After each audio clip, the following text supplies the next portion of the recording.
Hi friends, कैसे हैं आप सब लोग। Hope all of you good. दोस्तों, लास्ट क्लास में शुरू किया हमने chapter number 1 from BCK, that is introduction to business and commercial knowledge. उस चैप्टर में हमने क्या पढ़ा दोस्तों?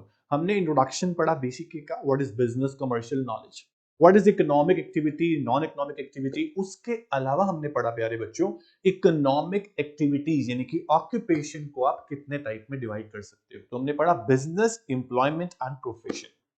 उसके बाद डिफरेंस हम लोगों ने पढ़ लिया दोस्तों। तो आज की क्लास में हम लोग क्या करने वाले हैं? आज हम चैप्टर नंबर 1 बीसीके का इंट्रोडक्शन जो चैप्टर है उसकी सेकंड क्लास करने जा रहे हैं। आज हम पढ़ेंगे कि ऑब्जेक्टिव्स ऑफ बिजनेस क्या होते हैं। बिजनेस आप लोग पढ़ चुके हैं, क्या है उसके फीचर्स क्या है। तो आज पढ़ेंगे बिजनेस के ऑब्जेक्टिव्स क्या है। उसके बाद हम पढ़ने वाले हैं फॉर्म्स ऑफ बिजनेस ऑर्गेनाइजेशन। ध्यान से सुनिएगा दोस्तों, फॉर्म्स ऑफ बिजनेस ऑर्गेनाइजेशन। आपके सामने बहुत सारे तरह के बिजनेस होते हैं, लाखों करोड़ों बिजनेस है दुनिया में। उन सब को हम बेसिकली 5 कैटेगरी में डिवाइड करने वाले हैं। जैसे कि हम बोलते हैं कंपनी है, लिमिटेड लायबिलिटी पार्टनरशिप है या पार्टनरशिप फर्म है, हिंदू अनडिवाइडेड फैमिली बिजनेस है या फिर सोल प्रोप्राइटरशिप है। इस तरह से हम 5 तरीके से बिजनेस ऑर्गेनाइजेशन को डिवाइड करेंगे दोस्तों, और पांचों तरह की बिजनेस ऑर्गेनाइजेशन को डिटेल में पढ़ेंगे। तो सबसे पहले पढ़ेंगे what are the objectives of business. आपको बहुत ध्यान से सुनना है दोस्तों, बिजनेस के ऑब्जेक्टिव्स क्या होते हैं। सबसे पहली बात, जब लास्ट क्लास हम पढ़ रहे थे तो हमने देखा कि बिजनेस का जो प्राइमरी ऑब्जेक्टिव था वो प्रॉफिट था दोस्तों। Profit is the primary objective of business. But उसके अलावा मैंने आपको बोला था कि बिजनेस का ऑब्जेक्टिव, ठीक है, प्राइमरी प्रॉफिट है, क्योंकि बिना प्रॉफिट के कैसे बिजनेस ग्रो करेगा, कैसे सरवाइव करेगा। बट मेरी वर्डिंग सुनो, मेरी स्टेटमेंट सुनो, मैं बोल रहा हूं बिना प्रॉफिट के बिजनेस कैसे सरवाइव करेगा। तो सबसे पहली बात क्या आती है कि सरवाइव करने के लिए मेरे को प्रॉफिट चाहिए। तो व्हाट इज द बेसिक, या हम बोलते हैं what is the organic objective of business, तो हम बोलेंगे बेटा सर्वाइवल। सर्वाइवल चाहते हैं सबसे पहले हम कि मार्केट में हम बैठ जाए, मार्केट में टिक जाए। सर्वाइवल है, उसके बाद ग्रोथ है, उसके बाद डाइवर्सिफिकेशन ऑफ बिजनेस है। ये ऑर्गेनिक ऑब्जेक्टिव होते हैं। उसके बाद हम सोचते हैं इकोनॉमिक ऑब्जेक्टिव हैं, सोशल रिस्पॉन्सिबिलिटीज हैं, लीगल ऑब्जेक्टिव्स हैं, एथिकल ऑब्जेक्टिव्स हैं, एनवायरमेंटल ऑब्जेक्टिव्स हैं, बहुत सारे ऑब्जेक्टिव्स हैं। तो बेसिकली हम पढ़ने जा रहे हैं ऑब्जेक्टिव्स ऑफ बिजनेस, सबसे पहला टॉपिक आज का। उसके बाद पढ़ेंगे forms of business organisation. Class बहुत इंटरेस्टिंग होने वाली है, आपको ध्यान से सुनना है और बिल्कुल ध्यान से हर एक लाइन को आपको मार्क करना है नोट्स में, और नोट्स बनाकर चलने हैं दोस्तों। शुरू करते हैं टॉपिक नंबर 1 आज का, that is objectives of business. So every business enterprise has certain objectives which regulate and generate its activities. Objectives are needed in every area where performance and results directly affect survival and prosperity of business. देखो दोस्तों, आपको business को survive करना है, business को चलाना है, business को पीक पर लेके जाना है, तो आपको कुछ ऑब्जेक्टिव रखने पड़ेंगे, क्योंकि बिना गोल्स के हम कहां जाएंगे। तो सबसे पहले हम गोल सेट करते हैं, ऑब्जेक्टिव सेट करते हैं बिजनेस के लिए। तो हर बिजनेस के लिए ऑब्जेक्टिव जरूरी हो जाते हैं। Various objectives of business may be classified into 4 categories. हम बिजनेस के ऑब्जेक्टिव्स को 4 कैटेगरी में डिवाइड करने वाले हैं। कितने कैटेगरी में? 4 कैटेगरी में। सबसे पहला ऑब्जेक्टिव, बिजनेस का सबसे पहला ऑब्जेक्टिव, चाहे कोई भी टाइप का बिजनेस हो, चाहे एलएलपी हो, चाहे पार्टनरशिप हो, चाहे सोल प्रोप्राइटरशिप हो, चाहे कंपनी हो, सब कोई पैसे कमाना चाहता है, वेल्थ जनरेट करना चाहता है, इनकम अर्न करना चाहता है। तो ऑब्जेक्टिव इज इकोनॉमिक। सबसे पहला सेल्स, प्रॉफिट, रिटर्न चाहिए मुझे इन्वेस्टमेंट जो मैंने लगाई है, मेरे को एफिशिएंसी से बिजनेस को चलाना है, रिसोर्स को ऑप्टिमम यूटिलाइज करना है। उसके अलावा जितनी मेरी कॉस्ट लगी है, मेरे को उस पर एक्स्ट्रा और पैसे कमाने हैं, प्रॉफिट कमाना है, यानी कि वैल्यू एडेड जनरेट करना है इकोनॉमी के लिए, और मार्केट पे अपना शेयर बनाना है। ये इकोनॉमिक ऑब्जेक्टिव होते हैं दोस्तों। एक बात ध्यान रखना, इकोनॉमिक ऑब्जेक्टिव में सबसे इंपॉर्टेंट बात क्या है कि आपका जो एम है ना, आपका जो गोल है वो मनी है, इनकम है, ठीक है। उसके बाद कुछ ऑब्जेक्टिव ऐसे भी होते हैं जो प्रॉफिट के बिना पूरे ही नहीं हो सकते हैं। जैसे कि आपको प्रॉफिट नहीं हो रहा, आप लॉस में ही चले जा रहे हो, तो आप कैसे बिजनेस को लॉन्ग टाइम तक चलाओगे दोस्तों। तो ऑर्गेनिक ऑब्जेक्टिव में सबसे पहली बात आती है सर्वाइवल की। सर्वाइवल और हेल्थ, ग्रोथ, डाइवर्सिफिकेशन। सबसे पहले हम सर्वाइव कर जाएं मार्केट में, ऐसा हम चाहते हैं। फिर हम ग्रो करें, हम अपने बिजनेस को और एक्सपैंड करें, बाद में चीज आती है। तो सर्वाइवल है, ग्रोथ है, एक्सपांशन ऑफ बिजनेस है। देखो बच्चों, ये सारी चीजें ऑर्गेनिक ऑब्जेक्टिव के अंदर आती है, लेकिन उसके अलावा कुछ ऑब्जेक्टिव और भी हैं जो ऑर्गेनिक के अंदर आते हैं। जैसे कि आप हमेशा ये चाहते हो कि मेरे बिजनेस के अंदर जो स्टाफ है, ह्यूमन रिसोर्स है, मेरा जो कैपिटल मेरे पास, मेरी फाइनेंशियल पोजीशन है, मेरे पास जो पैसे हैं, उनकी हेल्थ बनी रहे। हेल्थ मींस कि मेरा ह्यूमन रिसोर्स जो है वो हमेशा मेरे पास रहे, छोड़ के ना जाए बिजनेस को। टर्नओवर मेरी बिजनेस के अंदर ज्यादा ऐसा ना हो कि इंप्लॉइज छोड़ छोड़ के जा रहे हैं बिजनेस को। उसके अलावा हम ये चाहते हैं कि हमारे बिजनेस के अंदर जो कैपिटल लगी हुई है, जो फाइनेंस अवेलेबल है, वो हमेशा मेरा इस तरह से लगे कि मेरा जो पैसा है वो वेस्ट ना हो, मैं उस जगह पर अपने पैसे को लगाऊं जिससे प्रॉफिट हो, लॉस ना हो जाए मुझे। तो उसके लिए मुझे अपनी फाइनेंशियल मैनेजमेंट करनी पड़ती है। ये सब ऑब्जेक्टिव्स जो है वो ऑर्गेनिक ऑब्जेक्टिव्स कहलाते हैं। उसके अलावा देखो, सर्वाइवल, ग्रोथ, डाइवर्सिफिकेशन और फाइनेंशियल हेल्थ, ह्यूमन रिसोर्स की फिटनेस, ये सब ऑर्गेनिक ऑब्जेक्टिव में। हमने इकोनॉमिक ऑब्जेक्टिव भी पढ़े, जहां बात हो रही थी प्रॉफिट की, रिटर्न ऑन इन्वेस्टमेंट की ना, वहां मनी की बातें हो रही है। उसके अलावा कुछ ऐसे ऑब्जेक्टिव हैं जो आपकी कम्युनिटी के लिए, आपकी सोसाइटी के लिए, जिनके बिना आपका बिजनेस चल नहीं सकता दोस्तों। अब देखो, आपका बिजनेस जो चलता है उसमें कौन कौन डायरेक्टली इफेक्ट करता है आपके बिजनेस को। देखो, आपके बिजनेस के अंदर कुछ सप्लायर्स हैं, कस्टमर्स हैं, कॉम्पिटिटर्स हैं, बहुत सारे लोग हैं, बहुत सारे स्टेक होल्डर्स हैं। उन सभी के इंटरेस्ट के लिए आपको काम करना है ना।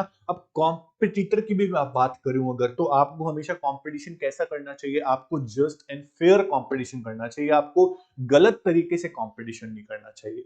ये हम ऑब्जेक्टिव बिजनेस के रखते हैं दोस्तों। तो हम बात करते हैं कुछ सोशल रिस्पॉन्सिबिलिटीज की।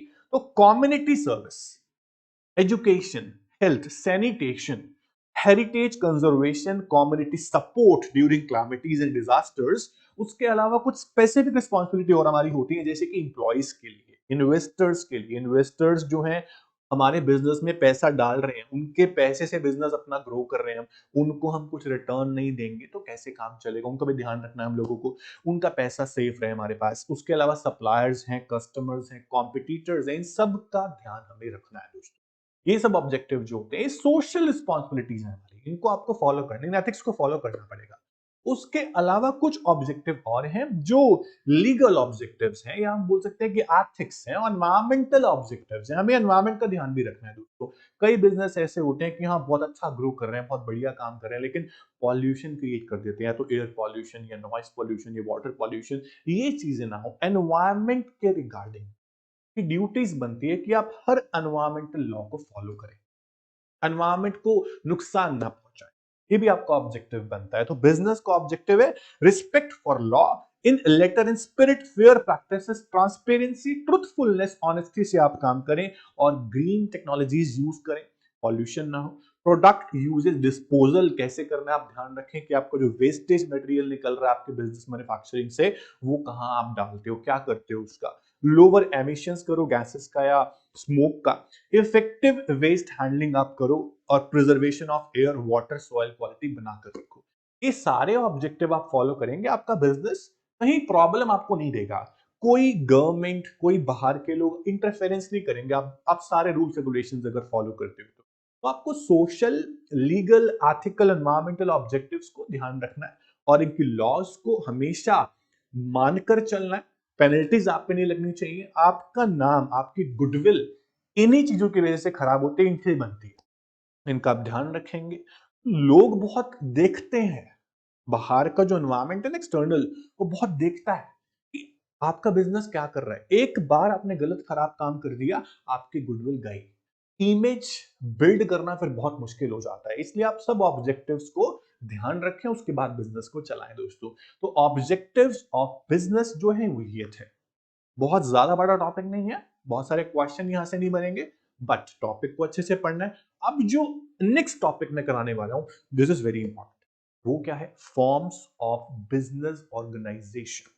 बिजनेस बहुत सारे तरह के हैं, हम उनको बेसिकली डिवाइड कर रहे हैं चार पांच कैटेगरीज में। That is company, limited liability partnership जो नया फॉर्म है, पार्टनरशिप हो गया, Hindu undivided family business, joint family business बोलते हैं इसको हम, या फिर सोल प्रोप्राइटरशिप। इस तरह के बिजनेस हमारे हो सकते हैं। देखो बच्चों, या तो आप अकेले बिजनेस करोगे, sole as a sole trader, one man show, या फिर आप कोई 4-5 लोग मिलकर बिजनेस करोगे, पार्टनरशिप फर्म हो गया, या फिर आप कंपनी बना लोगे। तो बहुत सारी तरह की चीजें होती हैं। तो बिजनेस कैसे भी आप चला सकते हो, किसी भी मोड तरीके से आप बना सकते हो। तो अब हम तो ये पढ़ने जा रहे हैं, एज अ चार्टर्ड अकाउंटेंट हमें नॉलेज होनी चाहिए ना कि कौन से तरह के बिजनेस होते हैं। उन सारे बिजनेस की नॉलेज हमें होगी, तब भी तो हम अपना काम आगे कर पाएंगे दोस्तों। तो अभी हमने पढ़ा लास्ट क्लास में कि बिजनेस कमर्शियल नॉलेज क्यों जरूरी है सीए के लिए। तो उसके लिए आप क्या पढ़ रहे हो आज बेसिक लेवल पे कि कितने तरह के बिजनेस होते हैं, सभी बिजनेस का क्या मोड है, क्या तरीका है, क्या फीचर है, क्या ऑब्जेक्टिव है, क्या मेरिट है, क्या डिमेरिट है, वो सारी बातें आपको जाननी बहुत जरूरी है। तो आपको बिजनेस ऑर्गेनाइजेशन की फॉर्म्स को बहुत ध्यान से सुनना पड़ेगा दोस्तों। तो सुनते हैं, समझते हैं।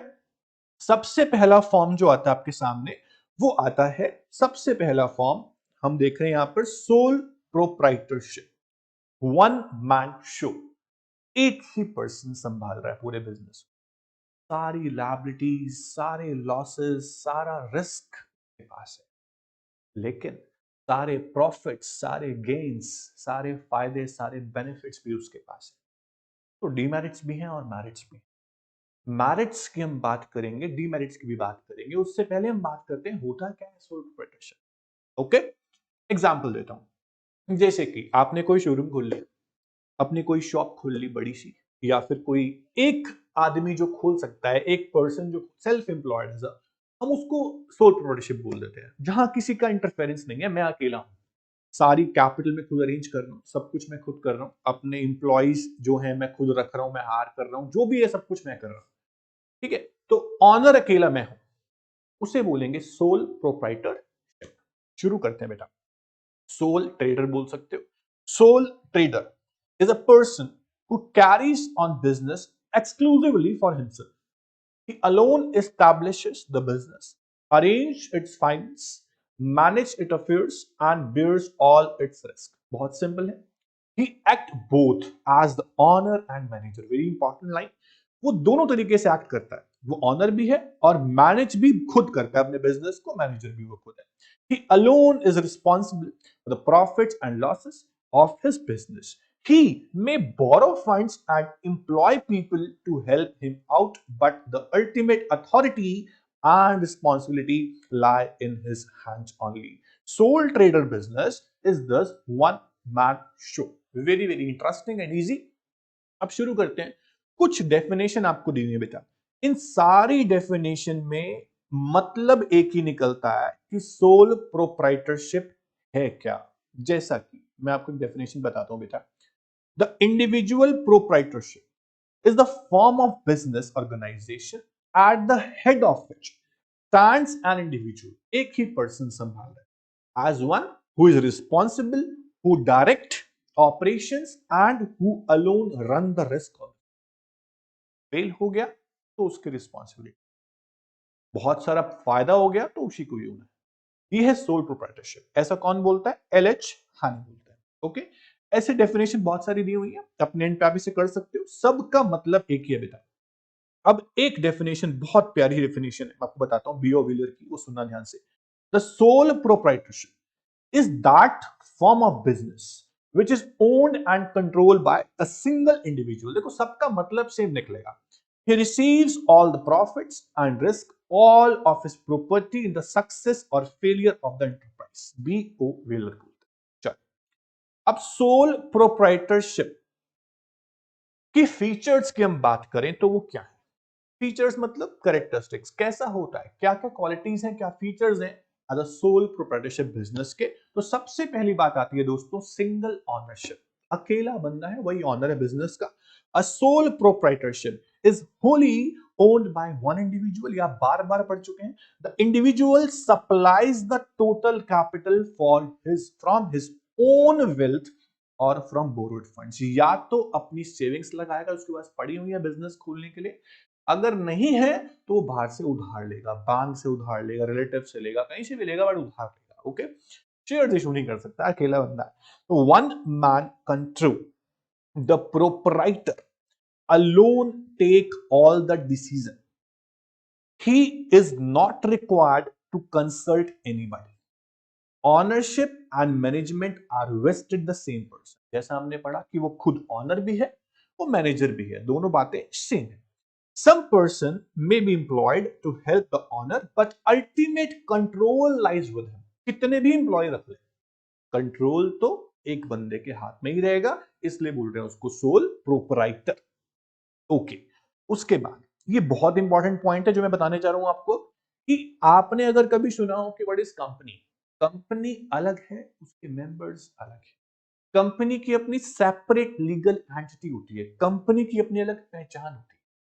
हम बोलते हैं ना कि एबीसी कंपनी, कोई भी कंपनी, हम कंपनी का नाम लेते हैं, हम मेंबर्स का नाम नहीं लेते हैं. लेकिन यहां पे कोई सेपरेट लीगल एंटिटी नहीं है, वही है जो भी है उसी का नाम लिया जाएगा. रिस्पॉन्सिबिलिटी सारी उसी की है, अथॉरिटी सारी उसी की है. तो a sole proprietorship has no legal identity separate from its owner. Okay, उसी का नाम आएगा जब भी आएगा. The law makes no distinction between the proprietor and his business. Company में क्या होता है, कुछ अगर स्कैम हो गया, कोई कुछ भी ऐसा गलत काम हो गया, तो कंपनी के ऊपर केस होता है ना. लेकिन यहां पर ऑनर के ऊपर ही हो जाएगा. The business and the owner exist together. If the owner dies, तो खत्म बिजनेस. लेकिन कंपनी में ऐसा नहीं होता था, आपको पता होगा, आपने नहीं पढ़ा तो हम आगे पढ़ेंगे. उसके बाद business and the proprietor one are the same person. बहुत इंटरेस्टिंग पॉइंट था और आसान भी था. अब ये कॉमन सेंस वाली बात है जो अगला पॉइंट है. बेटा, अगर एक सिंगल पर्सन बिजनेस को चला रहा है, ऑब्वियसली बात है सारी कैपिटल वो लगा रहे हैं और सारे प्रॉफिट भी वही लेके जाएगा. तो ऑब्वियसली बात है जब सारे प्रॉफिट ले रहे हो भाई, तो आपको सारी लायबिलिटी भी बियर करनी पड़ेगी ना. तो आपकी लायबिलिटी अनलिमिटेड हो जाती है सोल प्रोप्राइटरशिप बिजनेस में. The proprietor is personally liable for all the debts of the business in case the assets are inefficient. अगर कभी बहुत ज्यादा ऐसा कुछ हो गया कि मुझे बाहर बहुत सारे पैसे देने हैं और मैं एसेट्स बेच के देता हूं और एसेट भी मुझे कम पड़ जाती है, तो personal property of the proprietor can be attached. उसे भी लगाकर वो बेच के पैसा दे सकता है बाहर. ये रिस्क है. उसके बाद नो प्रॉफिट शेयरिंग. भाई जब सारी लायबिलिटी मैं खुद बियर कर रहा हूं, मैं प्रॉफिट क्यों शेयर करूं? अकेला पर्सन हूं, अकेला ऑनर हूं, अकेला मैनेजर हूं. तो नो प्रॉफिट शेयरिंग पॉइंट बनता है. The sole proprietor alone is entitled to all the profits and losses. He bears the complete risk and there is nobody to share the profit or losses. Simple. लेकिन अब एक बहुत अच्छी बात बताता हूं आपको कि एज अ सोल प्रोप्राइटर आप सोचो कि आपने कोई बिजनेस खोल लिया, शोरूम खोल लिया, कुछ भी खोल लिया, आपका बिजनेस चल गया, बहुत बढ़िया, अच्छा आप कमा रहे हो. तो आप ये सोचो कि as a sole trader, as a sole proprietor, अकेले आप अपने बिजनेस को कितना बढ़ा लोगे, कितना एक्सपांड करोगे? लिमिटेड साइज तक. आप अपने बिजनेस को बहुत ज्यादा बड़ा नहीं बना सकते क्योंकि आप अकेले हो. आपको किसी ना किसी की मदद, या तो आप कंपनी बनाओगे या फिर आप पार्टनरशिप फर्म बनाओगे, लेकिन आप अकेले अपने बिजनेस को बहुत ज्यादा एक्सपांड नहीं कर पाओगे दोस्तों.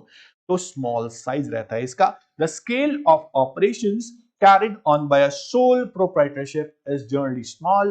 A sole trader can arrange limited funds and managerial ability.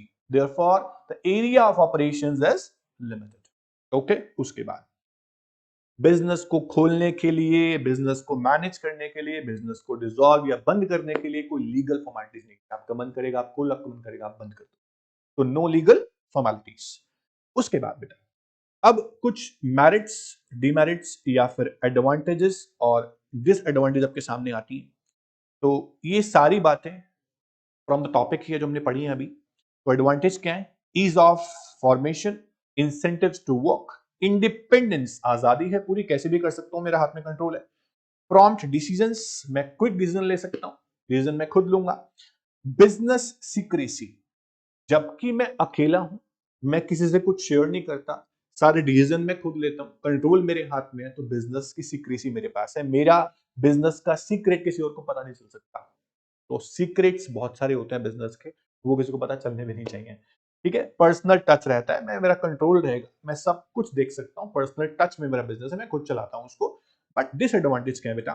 Disadvantage ये है कि आप लिमिटेड कैपिटल लगा सकते हो, आप स्पेशलाइजेशन किस किस चीज में होगी आपकी? एक बंदे की स्पेशलाइजेशन कुछ चीजों में हो सकती है, सब चीजों में नहीं हो सकती। हाँ, एक विरला लाखों में से एक बंदा होता है जो हर चीज में ऑलराउंडर होता है, तो वो बात अलग, एक्सेप्शनल केस है, but otherwise lack of specialization, lack of stability, unlimited liability and no scope for expansion। बहुत ज्यादा बड़ा बिजनेस नहीं कर पाएंगे दोस्तों अगर आप सोल ट्रेडर हैं तो। कुछ मेरिट्स और भी हैं। फ्लेक्सिबिलिटी ऑफ ऑपरेशंस, आप जब चाहे कुछ भी चेंजेस कर सकते हैं बिना किसी के पूछे या परमिशन लिए, क्योंकि आप अकेले मैनेज कर रहे हैं। मैनेजमेंट ज्यादा एक्सपेंसिव नहीं है क्योंकि आप अकेले हो, थोड़े बहुत इंप्लॉय आपने रखे हुए हैं तो इजी है, इनएक्सपेंसिव है।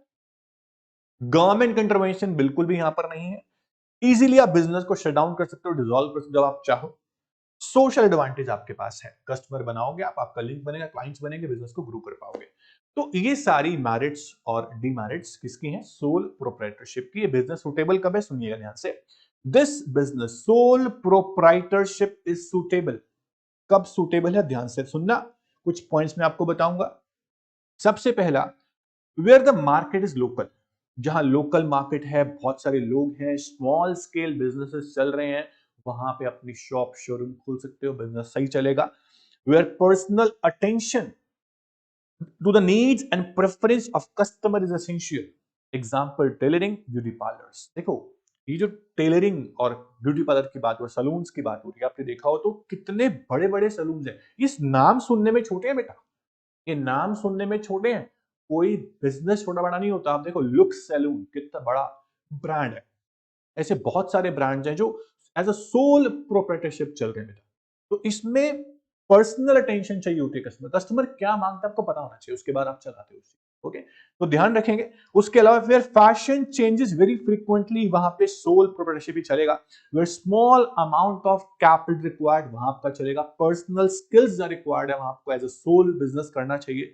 उसके अलावा जहां आपको क्विक डिसीजन लेने हैं वहां आपको सोल करना चाहिए। जहां पर रिस्क बहुत कम हो वहां आपको सोल प्रोप्राइटरशिप फर्म ही खोलनी चाहिए। अब ऐसा किस किस केस में होता है बेटा? जो प्रोफेशनल्स होते हैं वो अपनी क्लिनिक, डॉक्टर है क्लिनिक खोल लेगा, सीए है अपना ऑफिस खोल लेगा, टीचर है अपना इंस्टीट्यूट खोल लेगा। तो इस तरह से हम as a sole proprietorship business शुरू कर सकते हैं और पैसा कमा सकते हैं। और बिजनेस कमर्शियल नॉलेज पढ़ के तो आप बहुत कुछ कर सकते हैं। तो हमने सबसे पहला बिजनेस ऑर्गेनाइजेशन का फॉर्म पढ़ लिया दोस्तों, खत्म भी कर दिया है, दैट इज सोल प्रोप्राइटरशिप। हम टोटल 5 तरह के बिजनेसेस पढ़ेंगे बेटा। अब दूसरा जो टाइप है आपका वो है joint Hindu undivided family business. ये बहुत इंपॉर्टेंट है, आसान है, इंटरेस्टिंग है, ध्यान से सुनिएगा। Number 2, joint Hindu family business. बेटा ज्वाइंट हिंदू फैमिली बिजनेस वो बिजनेस है जो मैनेज कौन करता है, सुनिएगा ध्यान से।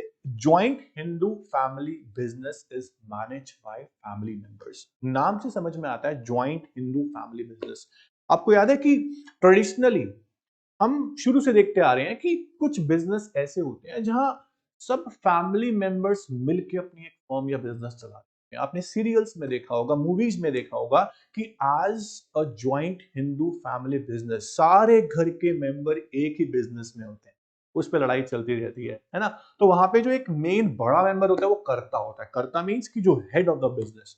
हेड कौन होगा? सबसे बड़ा मेंबर। किसका? अपनी फैमिली का सबसे बड़ा। बेटा हिंदू अनडिवाइडेड फैमिली बिजनेस के अंदर हम किसकी बात कर रहे हैं? हिंदू फैमिली की, मतलब कि जैन, सिख और अपना बुद्धिस्ट। लेकिन फैमिली में जो मुस्लिम फैमिलीज है, मुस्लिम फैमिलीज के अंदर अगर कोई बिजनेस है तो उसमें मेंबरशिप लेने के लिए आपको एग्रीमेंट या कॉन्ट्रैक्ट करना पड़ता है। वहां नेचुरली बर्थ से राइट नहीं मिल जाता आपको बिजनेस करने का। तो ये ध्यान रखेंगे, आपकी मुस्लिम फैमिलीज के लिए ये चीज नहीं है। ओके, उसके बाद हिंदू अनडिवाइडेड फैमिली बिजनेस का अपना अलग एक्ट है। तो जैसे हम पढ़ते हैं पार्टनरशिप एक्ट 1932, कंपनीज एक्ट 1956 या 2013, ऐसे हिंदू अनडिवाइडेड फैमिली का अपना अलग एक्ट है। तो हम डिटेल में पढ़ेंगे कि कौन मेंबर हो सकता है, कौन नहीं हो सकता है, बिजनेस में आने के लिए किसको राइट है, किसको नहीं है, राइट मिलता कैसे है, एडवांटेजेस क्या है, डिसएडवांटेजेस क्या है, डिसीजन कौन लेगा, इस सारी बातें पढ़ेंगे ज्वाइंट हिंदू फैमिली बिजनेस में। इसमें से क्वेश्चन बन सकते हैं, आपको काफी सारी बातें नई देखने को मिलेंगी यहाँ पर। तो सुनना ध्यान से, तभी आपको समझ में आएगा और क्वेश्चन कर पाएंगे बेटा। तो सबसे पहले शुरू करते हैं इंट्रोडक्शन से। Joint Hindu family business refers to a business which is owned and managed by members of a joint Hindu family. Hindu family.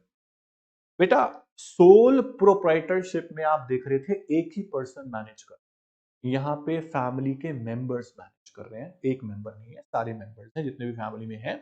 अब कौन से मेंबर हो सकते हैं कौन से नहीं, मेल फीमेल की बातें मैं करूंगा, सुनना ध्यान से। It is also known as Hindu undivided family business या फिर ज्वाइंट हिंदू फैमिली बिजनेस आपने बोल दिया। It is govern by the Hindu succession act, इसका अपना एक अलग एक्ट है। This form of business is created by law of succession. उसके बाद the joint Hindu family form of business is one in which the family possesses some inherited property, जो ऊपर से एंसेस्टर से चलती आ रही है प्रॉपर्टी या बिजनेस, उनमें उनका राइट होता है। The share of ancestral property is inherited by male member from his father. आपको अच्छे से पता होगा बेटा कि प्रॉपर्टी जो होती है वो मेल मेंबर की होती है और मेल मेंबर ही मेल मेंबर्स को डिस्ट्रीब्यूट करते हैं, पर आजकल जमाना बदल गया है और चीजें भी हो सकती हैं। तो ग्रैंडफादर, ग्रैंडफादर, उसके बाद thus three successive generation can simultaneously inherit the ancestral property. All the male members having a share in family property are known as co-partners and the oldest male member is called the कर्ता। मेरी बात समझ गए आप बेटा? ये जो property है वो मेल मेंबर से ट्रांसफर होते हुए आती है मेल मेंबर्स को, ये आपको पता होगा अच्छे से, फैमिली में ऐसे ही होता है। और दूसरी चीज कि कर्ता जो है सबसे बड़ा मेंबर है, कर्ता धर्ता कौन है बिजनेस का? सबसे बड़ा member, oldest member of the family. Okay, उसके बाद नेक्स्ट चीज पे आते हैं बेटा। इस बिजनेस के फीचर्स क्या है आपको सुनना है ध्यान से। सबसे पहली बात membership. A person becomes a member in the family business by virtue of his birth। पैदा होते ही राइट हो जाते हैं कि बिजनेस में मैं मेंबर बन सकता हूं। No formal agreement is required between the family members. The membership is restricted to 3 successive generation, 3 generation तक, ध्यान रखिएगा। Only male members can be co-partner, female member इसमें नहीं होते हैं। द मेंबरशिप, उसके बाद a female relative of a deceased male co-partner will have a share after the death of the co-partner. अगर किसी को-पार्टनर कौन है बेटा? जो बाकी फैमिली मेंबर्स हैं जो बिजनेस में एज अ मेंबर है, कर्ता के अलावा वो को-पार्टनर्स हैं मेल मेंबर्स, अगर उनमें से किसी मेल मेंबर की डेथ हो जाती है तो जो नॉमिनी है उसकी वाइफ को बनाया जाता है उसकी प्रॉपर्टी का आफ्टर इज डेथ। ये आपको ध्यान रखना है, ये आपको पता होगा फैमिली में ऐसे ही होता है बेटा। उसके बाद there is no limit on the number of members, ये भी आपको ध्यान रखना है। उसके बाद नेक्स्ट चीज बोलता है कि minors are also full fledge members of the family business, ये भी आपको ध्यान रखना है, ये बहुत इंपॉर्टेंट बातें हैं। माइनर्स मतलब 18 की एज के नीचे। There is no limit on the number of the members, ये भी आपको ध्यान रखना है। Only male members can be co-partners. A female relative of deceased person, male co-partner will have a share after the death of the co-partner, आपको ध्यान रखना है। उसके बाद बात करते हैं बेटा मैनेजमेंट की। The management of joint Hindu family business is rested in the karta. कर्ता धर्ता कौन है? Oldest member of the family. उसके बाद the karta may however associated other members to assist him in the management of the family business. अब karta decision लेगा पर help जो करेंगे वो कौन करेंगे? बाकी के मेंबर्स जो है मेल मेंबर्स। उसके बाद लायबिलिटी की बात करते हैं। Liability of karta is unlimited, क्योंकि कर्ता ही है, oldest member of the family ही है जो डिसीजन लेगा, उसकी लायबिलिटी अनलिमिटेड होगी। ठीक है, ये आपको ध्यान रखना है। लायबिलिटी ऑफ अदर मेंबर की बात करें वो लिमिटेड होगी। कितनी लिमिटेड होगी? उनके प्रॉफिट के शेयर या उनके प्रॉपर्टी के शेयर तक ही लिमिटेड होगी। अगर कोई लायबिलिटी या कोई बिजनेस है, फैमिली बिजनेस है, वो बहुत ज्यादा लायबिलिटी उनकी बढ़ जाती है तो कर्ता की लायबिलिटी लिमिटेड रहेगी, लेकिन जो को पार्टनर्स हैं उनकी लायबिलिटी उतनी ही है जितना उनके पास प्रॉपर्टी का शेयर है। That's it. Right accounts. Co-partners are not entitled to inspect the accounts of business. Only Karta can inspect the accounts of business. A co-partner who is leaving the family business can demand account from the कर्ता. अगर business को छोड़ रहा है कोई को-पार्टनर अपने family business को, तो वो कर्ता से डिमांड कर सकता है अपने अकाउंट्स के लिए। उसके बाद अगर डिसोल्यूशन करना है, ज्वाइंट हिंदू अनडिवाइडेड फैमिली को डिसॉल्व करना है, खत्म करना है बिजनेस को, तो joint Hindu family business is not dissolve on the death of the co-partner, it comes to an end when all the member notify that they are not member of the joint Hindu family. जब सारे person, सारे member family के बोल देंगे कि अब हम business में नहीं है, तब जाके डिसॉल्व होगा। डेथ से डिसॉल्व नहीं होता, वो चलता रहेगा। ओके, उसके बाद अब हमारा जो टॉपिक है ये, उसको हम ब्रीफ में करेंगे बेटा, ग्लांस में करेंगे, थोड़ा सा मेरिट डिमेरिट पढ़ेंगे, जैसे हमने सोल प्रोप्राइटरशिप की पढ़ी थी। तो ईज ऑफ फॉर्मेशन यहां पर भी है, फ्रीडम ऑफ एक्शन है, पर्सनल कॉन्टैक्ट भी है, अटमोस्ट सिक्रेसी भी है, फैमिली तक सिक्रेसी रहती है। लायबिलिटी जो को पार्टनर्स की है वो लिमिटेड है, कर्ता की अनलिमिटेड है, आपको ध्यान रखना बेटा। स्टेबिलिटी है, इंसेंटिव्स मिलेंगे, ज्यादा अच्छा काम करोगे तो क्विक डिसीजन हो सकते हैं, क्योंकि फैमिली ज्यादा बड़ी नहीं होती, कंपनी की तरह नहीं है कि देर लगेगी, ठीक है। इकोनॉमी ऑफ ऑपरेशंस, फ्लेक्सिबिलिटी भी यहां पर है। अब जो डीमेरिट्स है वो किसके लिए है? लिमिटेड फाइनेंशियल रिसोर्सेज, फैमिली का जो फंड है वही यहां पर एक तरह से फाइनेंशियल रिसोर्स है, लोन वो ले सकते हैं। लिमिटेड मैनेजरियल एबिलिटी कोई करता यहां पर है, और बाकी थोड़े से मेंबर हैं, मेल मेंबर्स। अनलिमिटेड लायबिलिटी है, कर्ता की डीमेरिट है। Hasty decisions, source of conflicts, लड़ाई हो सकती है, मेंबर्स ऑफ फैमिली में लड़ाई बहुत होती है। मिसयूज ऑफ अथॉरिटी बाय कर्ता, कर्ता के हाथ में सब कुछ है, तो मिसयूज यहां पर वो कर सकता है अगर वो फेयर नहीं है तो ये मेरिट और डिमेरिट आते हैं बेटा ज्वाइंट हिंदू फैमिली बिजनेस की। उसके बाद जो आप थर्ड फॉर्म पढ़ेंगे आज, वो पढ़ेंगे पार्टनरशिप। तो अभी तक हमने पढ़ा बेटा सोल प्रोप्राइटरशिप क्या होता है, उसके फीचर्स, उसकी मेरिट्स, उसकी डिमेरिट्स, ठीक है। उसके बाद पढ़ा हमने joint Hindu undivided family business, उसके मेरिट्स, डिमेरिट्स एंड फीचर्स। अब पढ़ने वाले हम पार्टनरशिप। ये टॉपिक आपके लिए बिल्कुल नया नहीं है, आप पहले बहुत बार पढ़ चुके होंगे क्लास 12th में। तो अब हम फिर से एक बार पढ़ेंगे पार्टनरशिप को, आपको ध्यान से सुनना है, बहुत सिंपल टॉपिक है, आसान है, इंटरेस्टिंग भी है। So what is partnership? The partnership form of business organization grew out from the limitations of sole proprietorship. जैसे सोल ट्रेडर में ये था कि लायबिलिटी जो है वो बहुत अनलिमिटेड है, या बोलते थे हम कि बिजनेस को ज्यादा बढ़ा नहीं सकते हैं, या हम बोलते थे कि लिमिटेड फंड अरेंज कर सकता है, बिजनेस का स्केल बहुत ज्यादा एक्सपैंड नहीं कर सकता है। तो वो कुछ लिमिटेशंस को यहाँ पे दूर करता है पार्टनरशिप, क्योंकि यहाँ पे कुछ पर्सन मिलकर बिजनेस को अब चलाएंगे पार्टनर बनके। तो बेटा पार्टनरशिप बनती कैसे? पार्टनरशिप बनती है एग्रीमेंट से between two or more persons. किस लिए? हम बिजनेस करना चाहते हैं, प्रॉफिट लॉसेस शेयर करना चाहते हैं, तो पार्टनरशिप जो बनेगी वो एग्रीमेंट से बनेगी। एग्रीमेंट एनफोर्सेबल बाय लॉ होगा, जिसे हम बोलेंगे partnership deed. What is partnership deed? जिसके अंदर सभी टर्म्स कंडीशंस को लिखा जाएगा regarding profit sharing ratio, capital, drawings, interest on capital, सारी बातें क्लियर होंगे किसके अंदर? पार्टनरशिप डीड के अंदर। और चाहें तो पार्टनरशिप डीड को आप रजिस्टर भी करा सकते हैं under the partnership act 1932। Okay, when a business expand, one man is unable to arrange the financial resources and bear the risk, he cannot supervise and manage all the things। इसलिए हम किसको लेके आए अब? पार्टनरशिप को। जब दो या दो से ज्यादा लोग join hands and combine their capital and skills also they combine to start the business, run a business, it is called partnership। Partnership जो है उसे हम एक्सटेंशन बोलते हैं किसका? सोल प्रोप्राइटरशिप का। आपको याद रखना बेटा। पार्टनरशिप कैसे बनती है? Partnership is a voluntary association of two or more person who agree to carry on some business jointly and share its profit and losses. They combine their funds and skills to carry on the business together. Some popular definition of partnership as follows. Partnership act 1932, इसको तो आपको कभी भूलना नहीं है। Partnership act 1932 क्या बोलता है?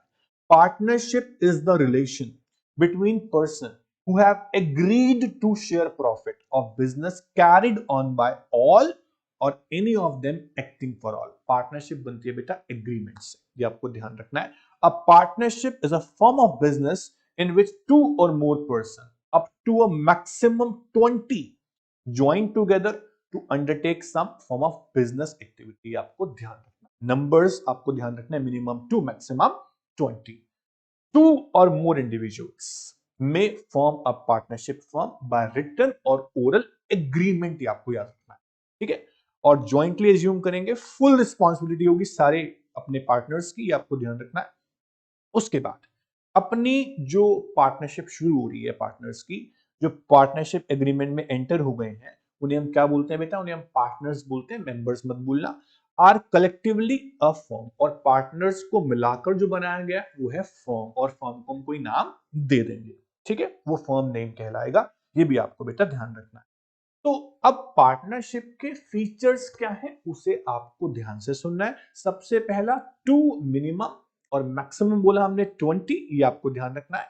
तो there must be at least 2 person to form a partnership. A person can not enter into partnership with himself. The maximum number of person in a partnership should not exceed 20. If the number of partner exceed the prescribed maximum limit, it would become an illegal association of person. ये आपको भूलना नहीं है। A firm cannot become a partner of other firm through its partners can join any other firm as partner. एक firm दूसरी firm के साथ partner नहीं बन सकती, ठीक है। अब पार्टनरशिप बनती कैसे है, तो हम बोलेंगे कैसे बनती है? एग्रीमेंट से बनती है। Partnership is the outcome of an agreement between person, ये आपको मैंने बता दिया। The relation of partnership arises from the formation of contract. Agreement होगा, कॉन्ट्रैक्ट होगा बाय लॉ, उसके बाद बर्थ से नहीं होता, ये ज्वाइंट फैमिली बिजनेस नहीं है। If a proprietor give share in profit to his employ, it will not be a partnership unless there is an agreement of partnership. The agreement may be oral या written हो सकता है, but it must satisfy the essentials of valid contract. एक contract को valid करने के लिए जो लीगल एलिमेंट्स होते हैं, एसेंशियल एलिमेंट्स होते हैं, वो आपको पूरे होने चाहिए, उसके बाद ही कॉन्ट्रैक्ट वैलिड होगा बाय लॉ, अदरवाइज नो। उसके बाद हमेशा पार्टनरशिप में आपका बिजनेस जो है वो लॉफुल होना चाहिए। A partnership can be formed only for the purpose of carrying on business. Obviously बात है, बिजनेस करने के लिए हम पार्टनरशिप बनाने जा रहे हैं। An association of person who jointly own a house without carrying on a business is not partnership. अगर हम दो लोगों ने मिलकर घर खरीदा, उसे पार्टनरशिप नहीं बोलूंगा, क्योंकि वहां मैं कोई बिजनेस नहीं कर रहा हूं, ठीक है।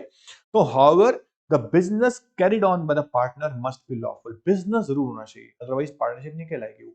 और बिजनेस हो तो कैसा हो? लीगल हो। Illegal act such as theft, dacoity, smuggling etcetera can not called partnership, okay. अब पार्टनरशिप में ऑब्वियसली बात है, कुछ पर्सन मिल गए हैं, और पर्सन मिले हैं तो कुछ इंटरेस्ट के लिए मिले हैं, प्रॉफिट्स लेना चाहते हैं, लॉस बेयर भी करेंगे। तो शेयरिंग ऑफ प्रॉफिट्स कैसे होगा? एग्रीड रेशियो डिसाइड कर सकते हैं। The agreement between the partners must be to share the profits of business. There can be no partnership without the intention of mutual gain. Profit तो कुछ ना कुछ लेंगे ही। The profit must be distributed among the partners in the agreed ratio. 3 partner हैं, ratio decide कर लेंगे। 4 partner हैं, 5 पार्टनर हैं, रेशियो डिसाइड करके हम प्रॉफिट शेयर कर सकते हैं। सिमिलरली लॉस भी कैसे शेयर करेंगे? रेशियो में शेयर करेंगे। अगर कोई रेशियो नहीं है तो इक्वल प्रॉफिट शेयरिंग रेशियो में बोल देते हैं। तो sharing of profit is not a conclusive proof of partnership. For example, a manager may be given a share in profit of the firm. सिर्फ प्रॉफिट देने से पार्टनरशिप नहीं बन जाती, उसके अलावा और भी बहुत सारे एसेंशियल एलिमेंट्स हैं जो होने जरूरी हैं पार्टनरशिप फॉर्म करने के लिए, जैसे कि mutual agency, very very important. Mutual agency, एक पार्टनर दूसरे पार्टनर के लिए म्यूचुअल एजेंट होता है, एक्ट एज एन एजेंट करता है। तो partnership business can be carried on by all the partners or by any of them acting on behalf of others. In other words, every partner is an implied agent of other partner. Each partner is liable for act performed by other partners on behalf of the firm. अब पूरी firm एक है, मिलाकर तो एक firm बनी है ना। एक पार्टनर को डिसीजन दिया है तो सारे पार्टनर की रिस्पॉन्सिबिलिटी है भाई, उसके लिए एज एक्ट करना, उसके लिए जवाबदारी देना। तो above mention features are the real test of partnership. उसके अलावा पार्टनरशिप गुड फेथ में होनी चाहिए। The relation between partners are based upon mutual trust and confidence. Every partner is expected to act in the best interest of other. तो एक partner दूसरे partner के बारे में गलत ना सोच रहा हो, अपना पर्सनल बेनिफिट देखने के लिए पार्टनरशिप ना कर रहा हो। He must observe at most good faith in all the dealings. He must render true accounts and make no secret profit from the business. ये भी आपको जरूरी है। अब बात आती है लायबिलिटी की बेटा। हर पार्टनर की लायबिलिटी अनलिमिटेड। तो every partner is jointly and severally liable to unlimited extent for the debts. In case of assets are inefficient to pay the debts, the personal property of each partner can be attached. अगर creditors को कुछ amount पे करना है तो ये होना चाहिए। उसके बाद restrictions on transfer of interest. हम किसी पार्टनर का शेयर दूसरे को ट्रांसफर नहीं कर सकते, सोल बिजनेस में ट्रांसफर कर सकते हैं। No partner can transfer is share in the partnership without the consent of other partner. अगर सभी पार्टनर रेडी हैं तो मैं अपना शेयर दूसरे पार्टनर को ट्रांसफर कर सकता हूं और मैं जा सकता हूं। ये आपको ध्यान रखना है, कंसेंट होनी जरूरी है, बातचीत से म्यूचुअल अंडरस्टैंडिंग होनी चाहिए। Joint ownership and control. A partnership is owned and controlled jointly. एक सिंगल पर्सन नहीं चला रहा है, जितने भी पार्टनर्स हैं मिलकर चला रहे हैं, बाय ऑल द पार्टनर्स। ये भी पार्टनरशिप का एक फीचर है। अब डिफरेंस आता है सोल प्रोप्राइटरशिप में और पार्टनरशिप में। इसको आपको ध्यान से सुनना है बेटा। आप सोल प्रोप्राइटरशिप भी कर चुके हो, आप पार्टनरशिप भी कर चुके हो। अब सुनना ध्यान से। सोल प्रोप्राइटरशिप में जो मेंबर्स हैं वो एक ही है, वन मैन शो। पार्टनरशिप में क्या है, मिनिमम टू मैक्सिमम 20 है। एग्रीमेंट जरूरी नहीं है किसके साथ एग्रीमेंट करेंगे, सोल बिजनेस है तो। पार्टनरशिप में तो बहुत जरूरी है एग्रीमेंट करना। कैपिटल एक बंदा कंट्रीब्यूट कर रहा है, ऑनर। पार्टनरशिप में सभी पार्टनर्स कंट्रीब्यूट कर सकते हैं कैपिटल। रजिस्ट्रेशन रिक्वायर्ड नहीं है सॉल्व बिजनेस का, लेकिन पार्टनरशिप का भी आप चाहते हो तो करवा लो, बट जरूरी हो जाता है सेटलमेंट करने के लिए कुछ डीलिंग्स ट्रांजेक्शंस की, तो डिजायरेबल है। मैनेजमेंट ऑनर के पास है और यहाँ सभी पार्टनर्स के पास है। सीक्रेसी इजी टू मेंटेन है। यहाँ पार्टनरशिप में बहुत सारे पार्टनर्स हैं, सीक्रेसी मेंटेन करना थोड़ा डिफिकल्ट हो जाता है, ठीक है। रिस्क ऑनर बॉन्ड करेगा और यहाँ पर सभी पार्टनर शेयर करेंगे रिस्क। लायबिलिटी अनलिमिटेड है, रिस्क सब शेयर कर रहे हैं, प्रॉफिट भी सब ले रहे हैं, ये सब आपको ध्यान रखना है। उसके बाद सोल बिजनेस डिपेंड करता है लाइफ ऑफ द ऑनर पे, उसकी डेथ होगी बिजनेस खत्म हो सकता है। उसके बाद depend upon mutual trust and unity among. Agreement क्या कहता है, कॉन्ट्रैक्ट क्या कहता है, म्यूचुअल कंसेंट क्या कहती है, उनके विल के हिसाब से पार्टनरशिप भी हो सकती है। उस पर डिपेंड करता है कि बिजनेस चलाएंगे या नहीं चलाएंगे। और सोल बिजनेस में जो एक्सपेंशन ऑफ बिजनेस है वो स्मॉल स्केल तक कर सकते हैं, और पार्टनरशिप में थोड़ा बड़ा कर सकते हैं क्योंकि कुछ ज्यादा लोग हमारे पास हैं, अप टू 20। लेकिन उससे बड़ा करने तो कंपनी बनानी पड़ जाती है, तो मीडियम स्केल तक एक्सपांड कर सकते हैं बिजनेस को, किसमें, पार्टनरशिप में। ये डिफरेंस था सोल बिजनेस का और पार्टनरशिप का। तो दोस्तों फॉर्म्स ऑफ बिजनेस ऑर्गेनाइजेशन में हम लोगों ने पढ़ा अब तक 3 फॉर्म ऑफ बिजनेस। सबसे पहला सोल प्रोप्राइटरशिप, दूसरा हमने पढ़ा बेटा सोल के बाद अपना पार्टनरशिप और ज्वाइंट हिंदू फैमिली बिजनेस। ये 3 हमने बिजनेस ऑर्गेनाइजेशंस पढ़ ली। अब इसके बाद नेक्स्ट टाइप जो आता है बेटा वो आता है लिमिटेड लायबिलिटी पार्टनरशिप, एलएलपी। देखो बेटा एलएलपी और पार्टनरशिप दोनों में डिफरेंस है। यहां पर भी पार्टनरशिप बोर्ड आप देख रहे हो, ठीक है। लिमिटेड लायबिलिटी पार्टनरशिप, थोड़ा ध्यान से, जहां पार्टनर्स की लायबिलिटी लिमिटेड हो। आपने जर्नल जो कॉमन पार्टनरशिप पढ़ा जहां पे मिनिमम 2 और maximum 20 and 10 in case of banking business, अब तो न्यू अमेंडमेंट्स के हिसाब से 100 भी हो चुके हैं, बट हमने 20 पढ़ा। तो 20 जो पार्टनर्स हैं मैक्सिमम लिमिट है, एलएलपी के अंदर वो लिमिट नहीं है बेटा। लिमिटेड लायबिलिटी पार्टनरशिप में आप कितने भी मेंबर्स, कितने भी पार्टनर्स हो सकते हो, ओके। और अगर हम बात करें लायबिलिटी की, तो पार्टनर्स की लायबिलिटी जो है वो एलएलपी के अंदर लिमिटेड है, लेकिन जो जर्नल कॉमन पार्टनरशिप थी वहां पे पार्टनर्स की लायबिलिटी अनलिमिटेड थी।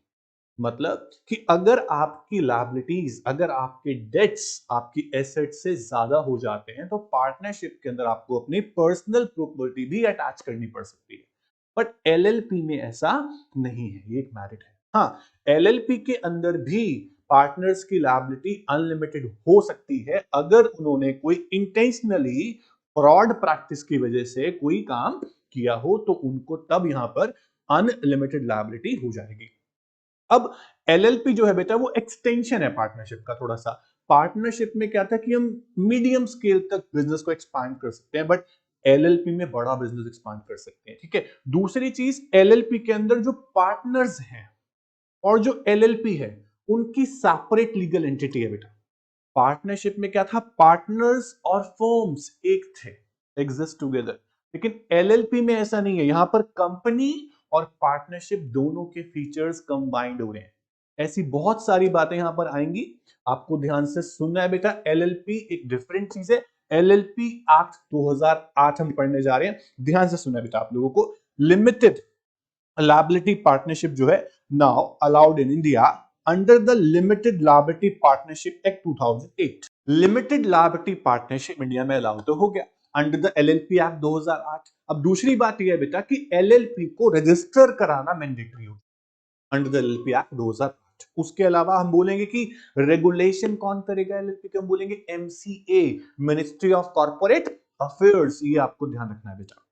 The chief characteristics of LLP are as follows। सबसे पहली कैरेक्टरिस्टिक जो है वो ये बेटा कि a limited liability partnership must be registered under the act with a minimum of 2 partners and there is no limit on the maximum number of partners is most important।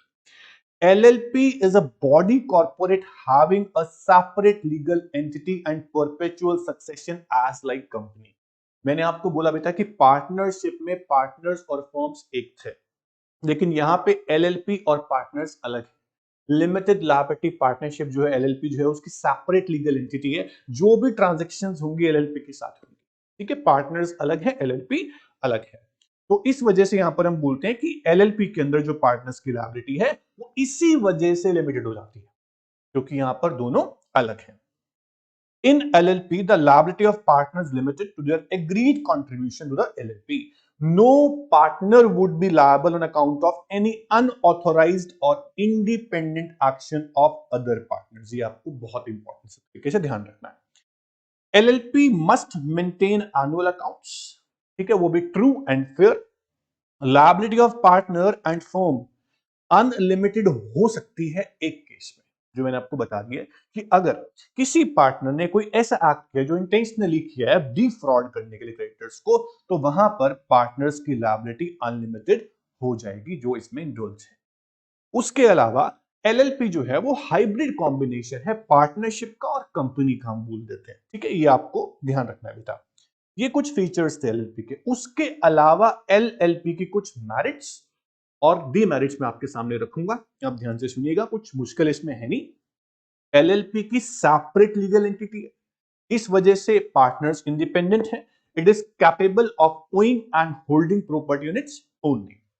It is much more stable then partnership. Journal partnership से compare करें तो LLP is more stable, क्योंकि ये dissolve नहीं होगी retirement से, insolvency से या फिर डेथ ऑफ पार्टनर से, इसलिए बोलते हैं इसकी परपेचुअल सक्सेशन है, परपेचुअल एग्जिस्टेंस है। द एलएलपी, इसके अंदर लायबिलिटी ऑफ पार्टनर की बात करें तो मेरिट ये है कि उनकी लायबिलिटी लिमिटेड हो जाती है। They have not to take unlimited risk as like in general partnership. ये आपको ध्यान रखना बेटा। As there is no limit on the number of partners, इस वजह से आप अपना बिजनेस जो है वो ज्यादा ग्रो कर सकते हो, ज्यादा एक्सपांड कर सकते हो as compare to general partnership. हमने पढ़ा था कि वहां मीडियम स्केल पे आप बिजनेस एक्सपांड कर सकते हो, लेकिन एलएलपी के अंदर आप ह्यूज फंड रेस करके ज्यादा लंबा, ज्यादा बड़ा बिजनेस एक्सपांड कर सकते हो बेटा। But there are some disadvantages also. वो क्या है कि एलएलपी के अंदर हमें रजिस्ट्रेशन कराना बहुत जरूरी हो जाता है। इसके लिए बहुत सारा टाइम स्पेंड करना है, मनी स्पेंड करनी है, डॉक्यूमेंटेशन होगा। और यहां पर सबसे बड़ी डीमेरिट ये है बेटा कि आपके बिजनेस की जो सीक्रेसी है ना वो रहती नहीं है, क्योंकि आप सारी चीजें दिखा रहे हो, डॉक्यूमेंटेशन करवा रहे हो, रजिस्ट्रेशन करा रहे हो, तो सीक्रेसी रिड्यूस हो जाती है इसके अंदर। उसके अलावा जो एक और डिमेरिट है वो क्या है कि credit standing of LLP is reduced due to limited liability of partners. सबको पता है कि पार्टनर्स तो मना कर देंगे, हाथ खड़े कर देंगे, हमारी लायबिलिटी लिमिटेड है, तो इनकी क्रेडिट स्टैंडिंग कैपेसिटी जो होती है ना, वो रिड्यूस हो जाती है। ठीक है, ये आपको डीमेरिट्स अच्छे से ध्यान रखनी है बेटा। तो कुछ मेरिट्स थी, कुछ डीमेरिट्स थी, किसकी? एलएलपी की। तो आपने क्या देखा कि हाँ, कंपनी के कुछ फीचर्स हैं, इसलिए कुछ मेरिट्स बन गई थी। पर जो पार्टनरशिप की मैरिज थी, वो एलएलपी में कुछ चीजें नहीं है, वो क्या बन गई है? डीमेरिट्स बन गई। सीक्रेसी वाला पॉइंट आपने पढ़ा, क्रेडिट स्टैंडिंग आपने पढ़ा बेटा। उसके अलावा एलएलपी बहुत छोटा टॉपिक है यहाँ पर सीए फाउंडेशन लेवल पे, डिटेल में आप पढ़ेंगे आगे जाकर इस चीज को। अभी हम बातें करेंगे बेटा कंपनी के बारे में। ये आपका एक इस सिलेबस के हिसाब से last form of business organization है, दैट इज कंपनी। कंपनी आप पहले बहुत बार पढ़ चुके हो, लॉ में आप लोगों ने पढ़ा होगा। तो कंपनी इज प्राइवेट और पब्लिक दोनों हम पढ़ेंगे। सबसे पहले पढ़ेंगे बेटा कंपनी होता क्या है, उसके एसेंशियल एलिमेंट्स क्या है, उसकी डेफिनेशन क्या है, इंट्रोडक्शन क्या है। ध्यान से सुनिएगा बेटा। Company, the company form of business organization came into existence to overcome the limitations of sole proprietorship and partnership। जो चीजें हम एज अ सोल ट्रेडर नहीं कर सकते, जैसे कि फंड अरेंज करना, बहुत सारा अनलिमिटेड रिस्क वहां उठाना पड़ता है आप लोगों को, आपकी लायबिलिटी बहुत अनलिमिटेड हो जाती है, बिजनेस के स्केल को आप ज्यादा एक्सपैंड नहीं कर सकते हैं। सेम एज इन पार्टनरशिप, थोड़ा बहुत फर्क है। तो उन दोनों बिजनेस ऑर्गेनाइजेशन की लिमिटेशंस को ओवरकम करने के लिए आपको कंपनी बनानी पड़ सकती है। अगर आप चाहते हो कि मेरा बिजनेस बहुत लार्ज स्केल पे बढ़े, तो आपको पार्टनरशिप से काम नहीं चलेगा, आपको सोल ट्रेडिंग से काम नहीं चलेगा, आपको कंपनी बनानी पड़ जाती है। वहां पर बहुत सारी मैरिट्स आपको वहां मिल जाती है बेटा। So, according to James Stepson, a company is an association. A company is an association of many persons who contribute money or money's worth to a common stock and employ it in some trade business, and who share the profit and loss arising therefrom. अब companies act था 1956, पुराना जो act है। Under the companies act, a company having share capital may be defined as a company limited by shares having a permanent paid up or nominal capital of fixed amount divided into shares। ये बात आप सबको पता होगी बेटा कि company की capital को हम छोटे छोटे पार्ट्स में डिवाइड करते हैं, जिसको हम बोलते हैं बेटा शेयर्स। तो शेयर्स के साथ अगर हम बात करें, तो जो मेंबर्स हैं कंपनी के अंदर, उनकी लायबिलिटी जो है वो लिमिटेड है एज एलएलपी। कितनी लिमिटेड है? Up to the amount of shares उनकी लायबिलिटी लिमिटेड है, उसके अलावा कोई लायबिलिटी उनकी नहीं बनती बेटा। तो उसके बाद बात करता है कि ऑल्सो ऑफ फिक्स्ड अमाउंट बोल दिया, held and transferable as stock and formed into principal of having its members only the holder of those shares and no other persons. अब मेरी बात समझना कि शेयर्स जो है वो ट्रांसफरेबल होते हैं from one person to other person, जिसके पास शेयर्स हैं उसी की लायबिलिटी वहां पर अराइज होगी। उसके बाद नेक्स्ट बात बोलता है बेटा, प्रोफेसर हने बोलते हैं joint stock company is a voluntary association of individual, किसके लिए? प्रॉफिट के लिए। हैविंग अ कैपिटल जो डिवाइडेड है इनटू शेयर्स जो ट्रांसफरेबल होते हैं, ये आपको ध्यान रखना है। The ownership of which is the condition of membership. बेटा आपने पढ़ा था ना कि पार्टनरशिप में जो इंटरेस्ट होता है, जो शेयर होता है, is not transferable without the consent of other partners. Company के अंदर आप ट्रांसफर कर सकते हो। In other words, by a company is mean to association of many persons who contribute money or money's worth, हम कर चुके हैं, for common stock and profit। The common stock so contributed is denoted in money and in the capital of the company। जो member contribution देंगे वो क्या होगा? capital होगा। The person who contribute are its members। जो भी लोग contribution देंगे कंपनी बनाने के लिए, वो कौन होंगे? members होंगे। उसके अलावा जो नया एक्ट है, the companies act 2013 also provides for the incorporation of small company in acknowledgement of role of small enterprise in India. आजकल बहुत सारी कंपनीज बनने जा रही हैं, छोटी छोटी कंपनीज। तो interestingly the act also provides for the incorporation of dormant company that may be created for a future project or to hold an asset or intellectual property and has no significant accounting transaction। Dormant company क्या होती है बेटा? जो आज given time period में register तो हो जाएगी, इनकॉर्पोरेट तो हो जाएगी, लेकिन फॉर फ्यूचर प्रोजेक्ट्स। आज कंपनी बन गई है, आज कंपनी अपने नाम पे प्रॉपर्टी ले सकती है, प्रॉपर्टी एक्वायर कर सकती है, सब कुछ कर सकती है, लेकिन कोई ट्रांजैक्शंस जो है वो भी नहीं हो रही होंगी। हम बोलेंगे फ्यूचर प्रोजेक्ट्स के लिए कंपनी को आज इनकॉर्पोरेट किया गया, उसके नाम पे प्रॉपर्टी एक्वायर इंटेलेक्चुअल हो सकती है बेटा। तो कंपनी के जो फीचर्स हैं, सबसे मेन फीचर जो होते हैं वो क्या होते हैं?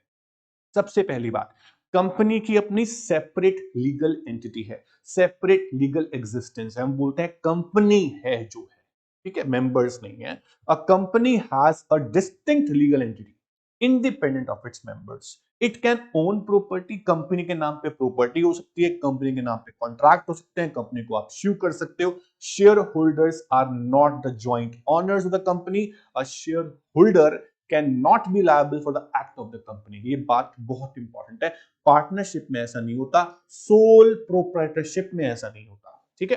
तो members of the company are not its agents, but partnership में क्या होता है? All the partners are agents of each other, ठीक है। उसके बाद there can be contracts between a company and its member. ये भी हो सकता है। A creditor of company is not a creditor of its members. बहुत इंपॉर्टेंट बात है बेटा।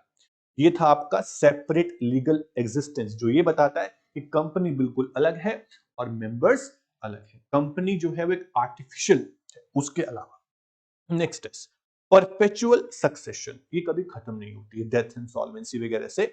Perpetual succession means continue existence, continue existence.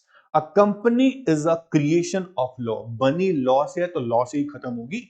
It also define that its life does not depend upon the life of its members. The death, insolvency, इससे कोई फर्क नहीं पड़ता company को।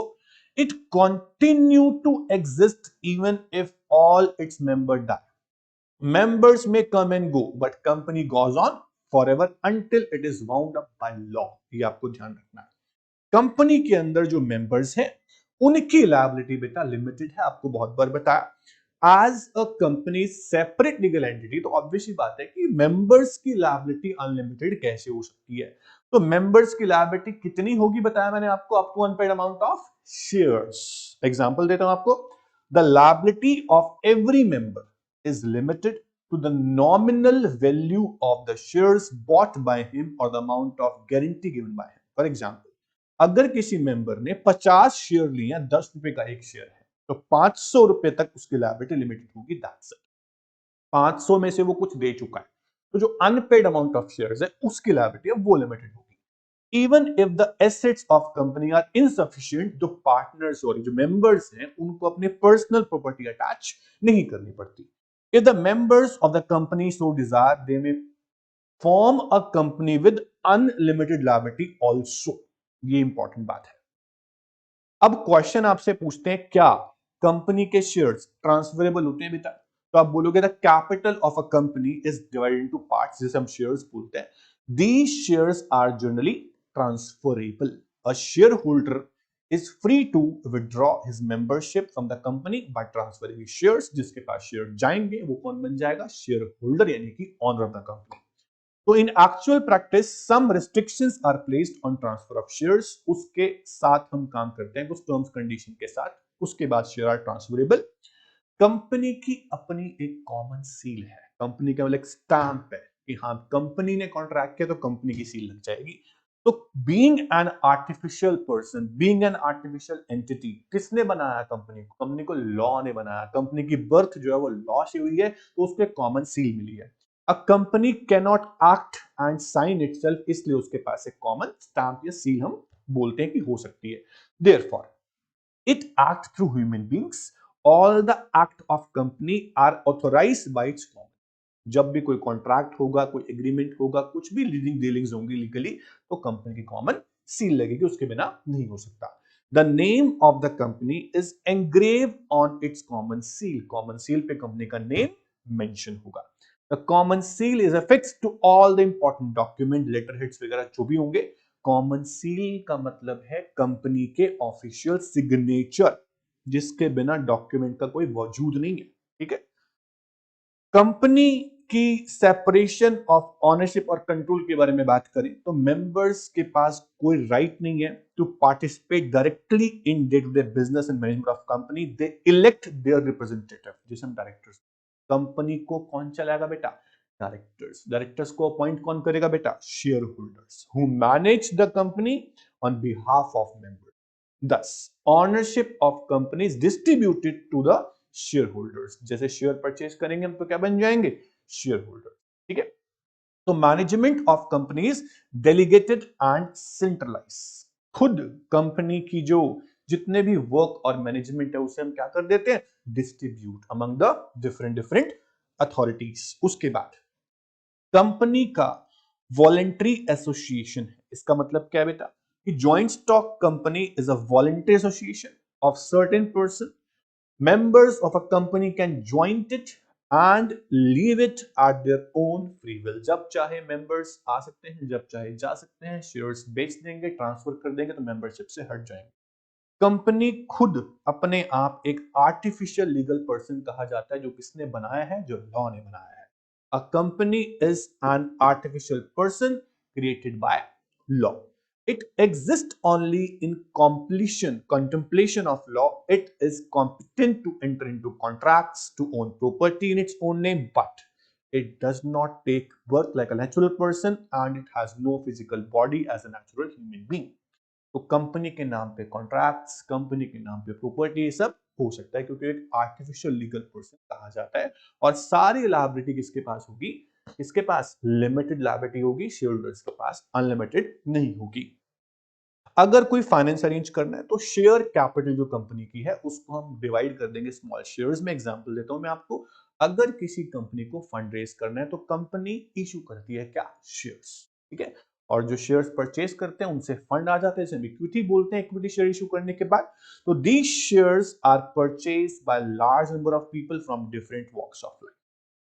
उसके बाद statutory regulation and control। Government exercise control through company law. Company का act बना हुआ है over the management of joint stock. Company is required to comply with several legal formalities and to file several documents with the registrar of companies। ROC के पास सारे documentation जाएंगे तब जाकर company क्या होगी? रजिस्टर होगी अंडर द कंपनीज एक्ट। ठीक है बेटा, ये था आपका कंपनी के फीचर्स।